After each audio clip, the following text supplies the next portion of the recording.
Hi friends, எல்லாருக்கும் வணக்கம். நேற்று வீடியோ பார்த்துருப்பீங்கன்னு நினைக்கிறேன். பார்க்காதவங்க அது ஃபஸ்ட் போய் பார்த்துட்டு வந்துடுங்க. அப்போ தான் இந்த vlog புரியும். நாங்கள் இப்போ தான் இந்த கோயிலுக்கு ஃபர்ஸ்ட் டைம் வரோம். யாரெல்லாம் இந்த கோயிலுக்கு வந்திருக்கீங்கன்றதை கமெண்ட் பண்ணிவிடுங்க. இந்த கோயில் பார்த்திங்கன்னா 500லேருந்து 1000 வருஷம் பழமையான கோயில். இங்கே இருக்கிற மூலவருடைய பேர் பார்த்திங்கன்னா நச்சாடை தவித்தருளிய சுவாமி. அம்பாள் பேர் பார்த்திங்கன்னா தவம் பெற்ற நாயகி. இந்த கோயிலுடைய பிரகாரத்தை சுற்றி வரும்போது நம்மளால் 3 சிவன் சன்னதிகள் பார்க்க முடியும். முதல் சன்னதி கொளுத்தீஸ்வரர், 2வது சன்னதி கண் கெடுத்தவர், 3வது சன்னதி கண் கொடுத்தவர். இது தெரியும்னு நினைக்கிறேன். கொஞ்சம் படிக்கட்டு ஏறி தான் போய் பார்க்கணும். அந்த சன்னதியிலேருந்து கீழே இறங்கி வரும்போது ஸ்தல விருட்சமாக மரம் இருக்கும். இப்போ இந்த கோயிலுடைய ஸ்தல வரலாறை பற்றி தெரிஞ்சுக்கலாம்.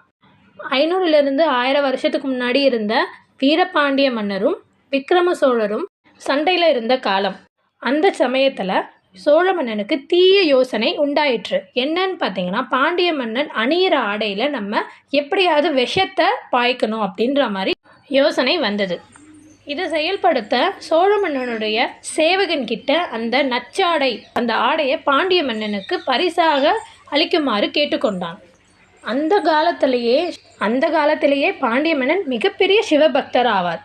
சிவனுடைய அருள்னால சோழ மன்னனுடைய சேவகன் கொண்டு வந்த ஆடையில் ஏதோ ஒரு விஷத்தன்மை இருக்குன்றத உணர்ந்து அந்த சேவகனுக்கே அந்த ஆடையை போத்தினார்.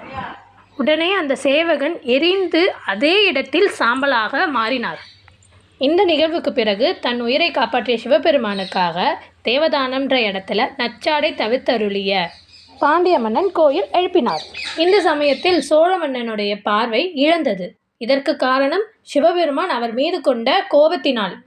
இதை அறிந்த சோழ மன்னன் தேவதானம் வந்து பாண்டிய மன்னனிடம் மன்னிப்பு கேட்டு பிறகு அங்கு இருக்கிற நச்சாடை தவித்தருளிய சுவாமி சன்னதியில் மண்டியிட்டு மன்றாடினான். இதன் பிறகே சிவபெருமான் சோழ மன்னனுக்கு ஒரு கண் மட்டுமே கொடுத்தார். சிவபெருமானிடம் சோழ மன்னன் மற்றொரு கண்ணும் எனக்கு வேண்டும் என்று உருக்கத்துடன் கேட்டார். அப்போது சோழ மன்னனுக்கு ஒரு அசரீரி வாக்கு கேட்டது. என்னவென்றால், சேத்தூர் என்ற கிராமத்தில் ஒரு சிவன் கோயில் கட்டினால் உனக்கு மற்றொரு கண்ணும் சிவன் அருளால் கிடைக்கும் என்று சொல்லிவிட்டு மறைந்தது. சோழ மன்னன் சேத்தூர் கிராமத்தில் ஒரு சிவன் கோயிலும் எழுப்பினார். மீண்டும் அவருக்கு பார்வையும் கிடைத்தது. இதுவே இந்த கோயிலின் ஸ்தல வரலாறாக கூறப்படுகிறது. ஓகே, நெக்ஸ்ட் வீடியோவில் பார்க்கலாம். பாய்.